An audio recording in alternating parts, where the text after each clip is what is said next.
guys, welcome back to my channel. If you're new here, this channel is all about my journey throughout CRNA school. So today's video is actually going to be a vlog throughout my first week of CRNA school. If you guys are interested, let's get into the nitty gritty.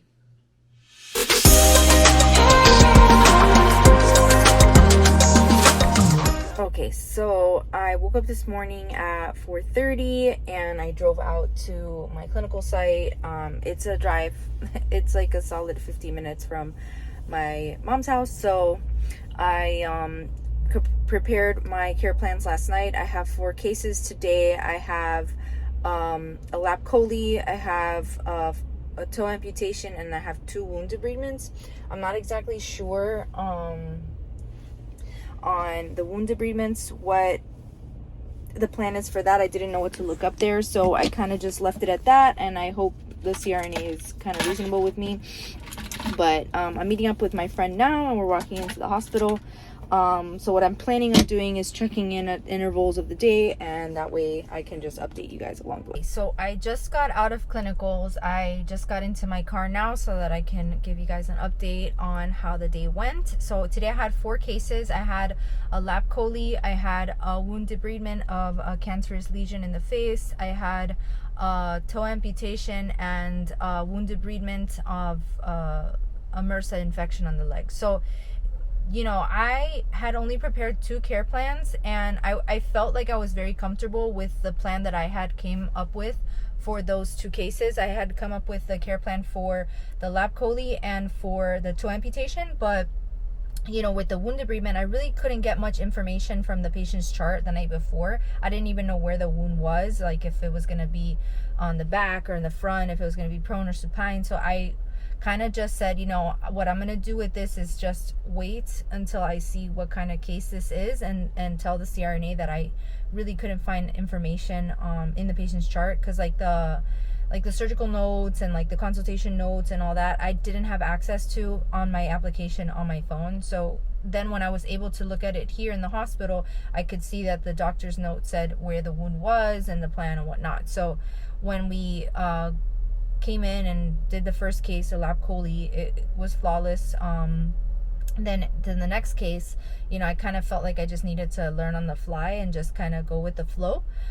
We did an LMA procedure for the patient's cancerous lesion in the face, and they did like a wound matrix that they put in there, and they sutured it to the face. So, you know, it was just like kind of interesting to, you know, go with and understand the CRNA's plan of care, what she wanted for the anesthesia portion of the, you know, surgical procedure and things like that. So it was really cool to kind of go over that, and I really did feel reinforced about this job, because there's been a lot of moments where I question, you know, like, do I really need to put myself through all of this, you know, like, because it's a lot.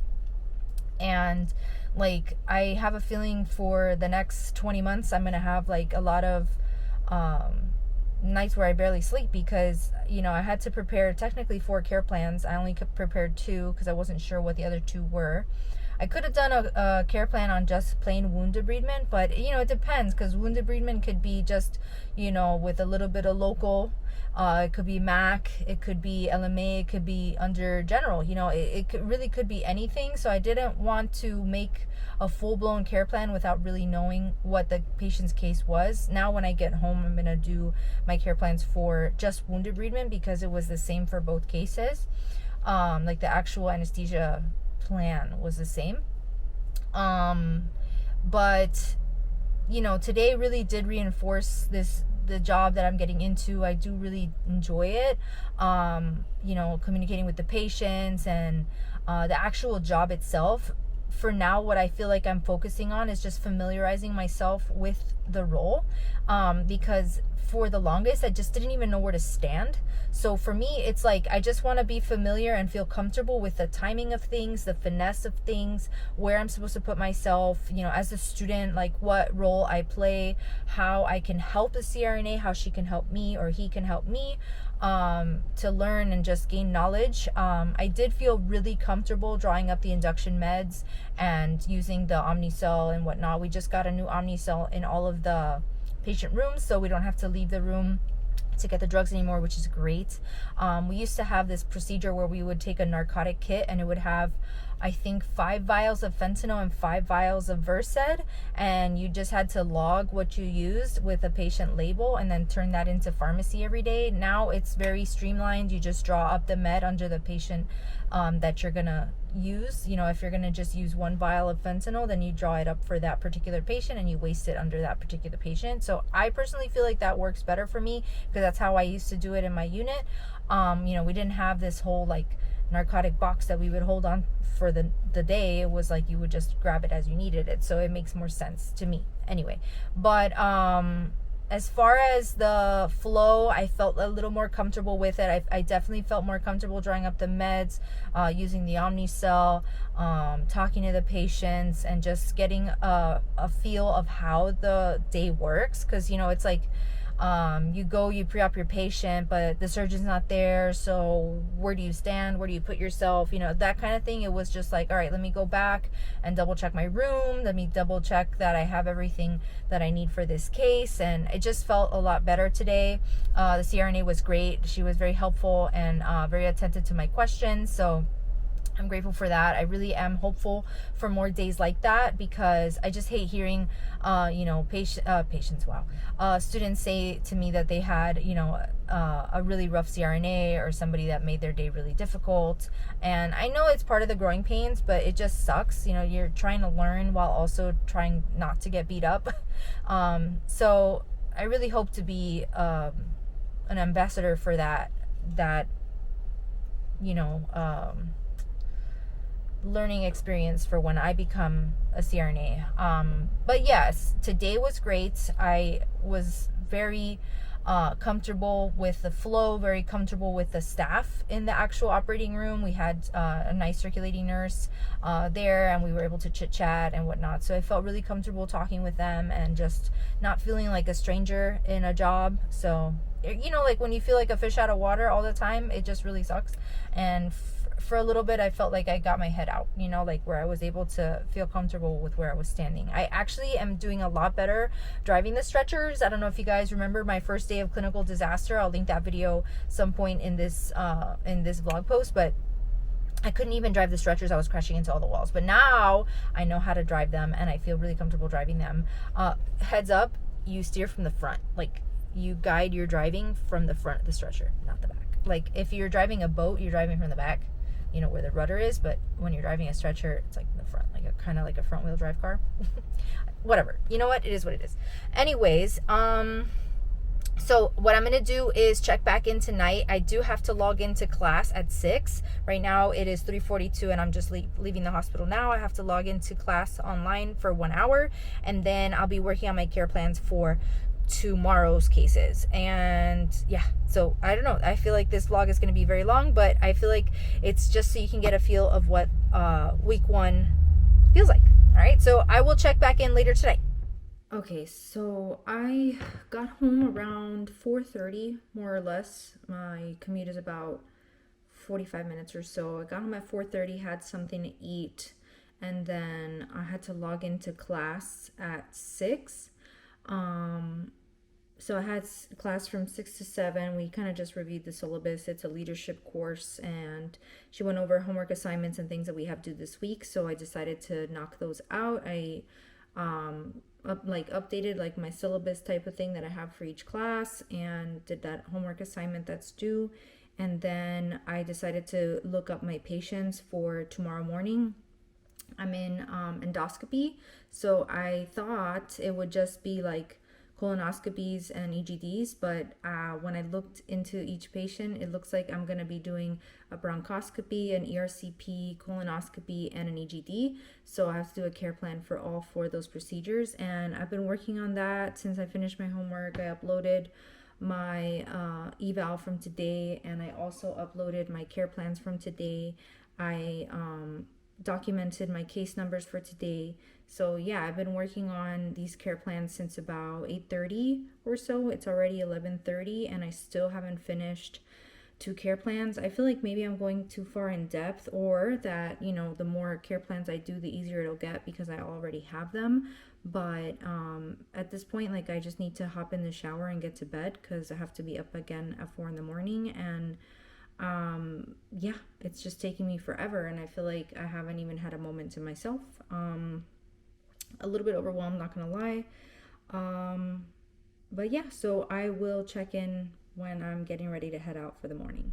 All right, so I just parked at my clinical site. It's the same one that I was at yesterday. Today I'm in endoscopy. I told you guys last night I did 4 care plans for that. I did for bronchoscopy, ERCP, colonoscopy, and EGD.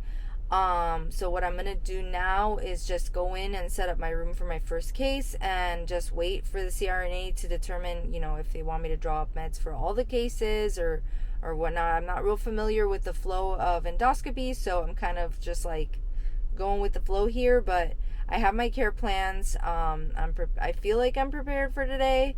But I will check in with you guys at some point and just let you know how the day is going. If not, I will check in at the end of the day. And I do have class again tonight at 6 p.m. So I'm drowning. Okay, so I just got out of clinicals for today. I was in endoscopy, like I said earlier. I actually had 5 cases instead of 4, but really it was 4 because the last case of the day, the EGD, the patient had too much in her stomach, so we had to stop. So as soon as we got started, we pretty much stopped. So that case lasted a total of like 5 minutes, but it was a really good experience today because I was like, I don't know why I had this like little stigma about endoscopy that, like the cases were just like very redundant, which they are, because if you're doing EGDs all day, then you're like kind of bored of them. But I mean, in a sense, you kind of like master them, you get really good at them. But today I actually had all different cases in endoscopy, so it was really nice to see like different kinds of cases and how to manage each case. So it was good, and my CRNA was great. She was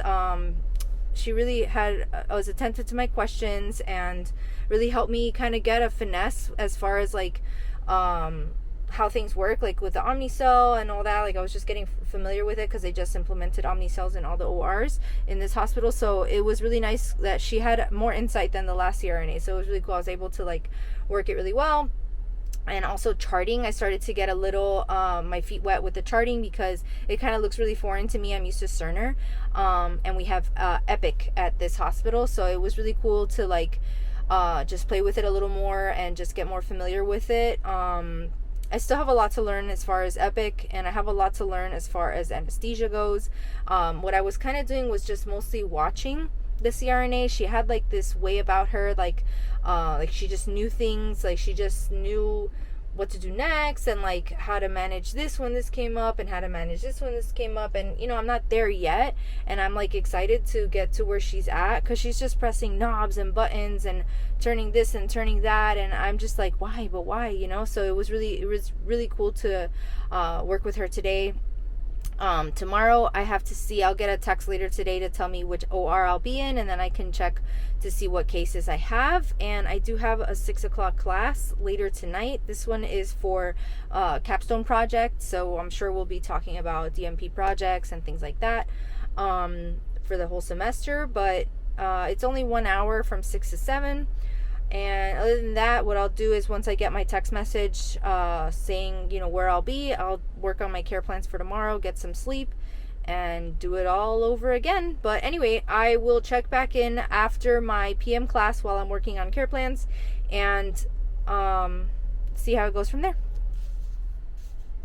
So I had my class today from 6 to 7. Luckily, when I got home, I was able to take a nap for an hour and a half because I was dying. I had slept maybe like 6 hours in the past 2 days. So I was able to knock out a nap, woke up just in time to log into my class and have something to eat. And then I worked on my care plans, and I also went through the syllabus for the class that I had today and like looked at the assignments that I have due, and I just like kind of wrote things down in my planner and just felt a little more organized about that, because it's like not only am I handling, waking up every day at 4 in the morning and turning in tons of care plans and stuff like that, but I'm also like managing the 3 classes and all the assignments that come with them. So it's like I just feel a little bit overwhelmed. I have a feeling it's going to feel like that for at least a while, just because, it's just getting into a groove. But I just feel like what I want to do is just set goals for each clinical day and just kind of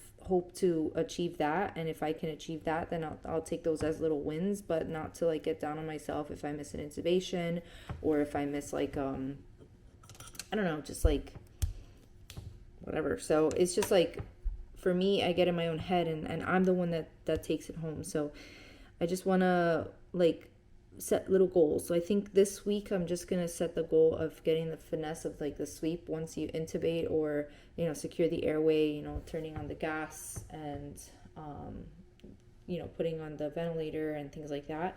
Just getting that flow and just like the finesse. And also like when it comes to like the, bringing the patient from pre-op into the room and like situating the bed and putting on the monitors, like I just feel like I know what to do, but I just feel like, I don't know, I just feel like am I standing in the right spot? Like I'm also in my own head. So I think I'm going to do that, where I set little goals and just try to achieve those little things and just keep them realistic for now, especially since like I just started. Like I'm not going to set a goal of like getting all my intubations, like that will come with time, but I just want to like just feel comfortable working in the OR, and just like talking with the people there and getting comfortable with the staff, just so like I just feel like oriented to the area. Thankfully, I've been in the same place for the last 2 days. I'll be at the same place tomorrow. I'll be in Cath lab doing AFib ablations.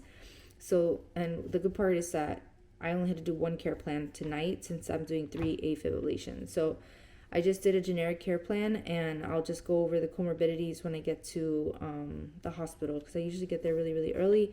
I'll log in and look at them and see if there's anything pertinent, and just call it a day, because I've been going to bed every night at 1 in the morning, and I think that that's not going to last very long. So I'm actually just going to shower and head to bed, and I will check in the morning on my way to clinical. Okay, so I apologize. I did not have the opportunity to film in the morning before I came into clinicals. I saw one of my classmates and she was lost, so I picked her up and we came into school, and I didn't feel like filming in front of her. It was kind of weird. Anyway, so I just got out. It is 3:50 and I stayed late because I wanted to, because my schedule, well, I'm supposed to be only 8 hours from 7 to 3, but let me tell you that I had an amazing day, an amazing day. I was in Cath lab. I don't know, I feel like I'm just like really comfortable there. I guess I'm real familiar. Like I had Cath lab 1 experience when I did my orientation days, and I had a really good CRNA then. And I guess because like when you have good experiences with good CRNAs, you kind of get a little finesse, a little feel for it, and you feel kind of comfortable, like, oh, I did this before, I know this, the hetamine, the heparin, the protamine, all that. Ketamine, who says that? Anyway, it was awesome. We had 3 cases today. The first one was an AFib ablation under general, so I actually was able to get my first intubation. She was my first intubation of the day, of my life, I guess, of my career, because before that it was like either failed or with assistance, and this one I did by myself with a glide scope, and I felt really good about that. Like I really like the glide scope now.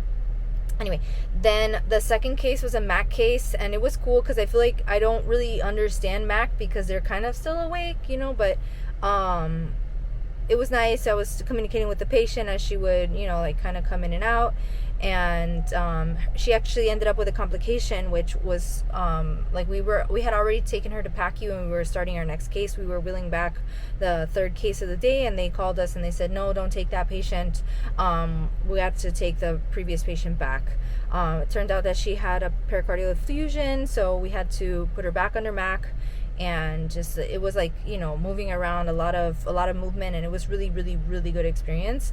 And not for the patient, but as a provider, to be able to fix the situation that she was having. And it was just we were able to do it fast. We worked well as a team. It was really a very good learning experience. And then after that, I ended up taking the next patient back, and I intubated him as well with a glide scope. And I didn't stay for the entirety of that case, but I got because you need numbers. So I was like, if I because she told me I can leave after that case because it was already 2:40, and I was like, well, I kind of want to see if I can intubate the next patient, and then after we induce him and whatnot and we intubate the patient, then I'll head out. So she was okay with that. And one of his IVs went bad after we had already pushed the meds, so we just didn't like the way that it was flowing, so I was able to do an IV there. And I don't know if I've mentioned that I did mostly NICU, so for me, I've only had few and far between adult IV experience. Even though it's easier, it just, just the supplies are different, the patient's veins are different. It's essentially easier, but it's like a new skill that I'm still learning. I've only really done like 7 in my lifetime, and this one I did looked like I'm a pro, okay? Not trying to brag here, but I definitely felt comfortable putting in that IV. It is very similar to when I do them in babies, but it was really, really a good experience and a good day. And I feel like I need more days like that because, there'll be some bad days, there'll be some good days, there'll be some great days, and just kind of keep pushing forward. But I'm getting real familiar with the staff as well, just like not feeling like I can't speak up. Like if there's something that's relatable to me, I'll speak up and communicate with the nurses, like a small talk and whatnot. So it's been getting better, and I'm really quite happy about today. I'm looking forward to tomorrow because it'll be my last clinical day of the week, and then wrapping up week 1. That will be how I want to wrap up the vlog, just the ending of my 4 clinical days with you guys. All right, so I will check back in. I have a class at 6 p.m. So after that class, I'm going to be working on my care plans for tomorrow, and I'll check in with you guys. Okay, so I apologize. I did not get the opportunity to film after my class on Thursday. I left my vlogging camera in the car and I was very lazy, could not go get it. I literally ended the class and went to bed. So I had received a message that I was getting canceled for Friday, which is today. So I drove back home from Naples, and I've literally just been a vegetable. I needed to do my nails, so I've been working on that. Other than that, I really haven't done anything. I watered my plants, but yeah. So after the lecture, so I'm glad I had this lecture on Thursday because it turns out I was going a little too far in depth into my care plans. So I was doing like, what the coexisting diseases were that the patient had, also all the drugs that the patient was on, drug to drug interactions, and then tailoring my care plan based on, the patient's coexisting diseases and whatnot. But apparently we only need to do that. I think she said it was 2 of those. So I did already like 8 of those because I did that for the whole week. But turns out what we need to do is a 1-page care plan just of the procedure and the anesthetic that we plan on doing for that patient. Obviously, if I see something in the patient's history, then I'll just make sure to make note of it. Like if a patient has a low EF or whatnot, might change which induction drugs I use. But for the most part, I think now it should be a little easier for me to just get into the swing of doing the clinical day, logging into class, doing the care plan at night, and just repeating it. They did say now that we were going to work 10 hours instead of 12s. I mean, instead of 8s. Wow, look at me. I'm thinking like a nurse. So, because they're having trouble placing us, there's a lot of students. So, if we do 10s, then we're there for 1 less day. So, and then they're also going to be putting us on the weekend. I don't have any weekends planned for this week when we just got the schedule because for now, since they're waiting to see students that are still taking the C exam, to see if they pass. They don't want to give us the whole schedule for the month. They want to give us the schedule week by week and then add them on when they pass their C. So for now, I'm just getting my schedule week by week, which is a little unfortunate because it's hard to like plan your life. Like I have to take my dog to the vet for his annual stuff, and I have to go to the doctor for annual stuff. So it's just like up in the air, but it's okay. So I think I'm going to wrap up this vlog for the first week of clinicals. I work tomorrow night, which is, now it's actually Saturday because it's really midnight. So I work at night, and then I'm going to just sleep in Sunday and then catch up on homeworks that I have due. I'm pretty sure I did everything minus maybe a reply to somebody on one of my discussions. I think I might have one other discussion I have to do. But this week they kind of were very lenient with us, but starting next week it's going to get, you know, pretty intense with the work and stuff. But I have some projects, I have some group stuff, so I have to really just like put that all in my planner and just start like chipping away at stuff. I'm gonna do a semester 5 game plan video coming up probably next week, where I go over the syllabus and just break down how I plan on tackling the semester. But that's it for this vlog. Thank you guys so much for watching. Yeah, and I'll catch you guys in my next video. Bye.